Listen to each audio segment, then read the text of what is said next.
Install Android 13 on Poco F5 via LineageOS 20. Please check the description for important notes and all the download links. First, download ROM and GApps packages, then transfer the downloaded files to the phone storage. Link is in the description below. Step 2. Boot your device into TWRP recovery.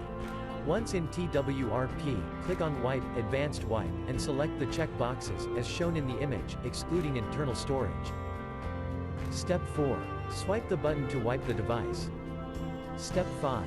Go back to the recovery main screen, and tap on the Install button. Step 6. Navigate to the storage, and select the ROM zip file. Step 7. Finally, swipe the button on the screen to install ROM file. Step 8. Flash the GApps zip package, in the same manner. Step 9.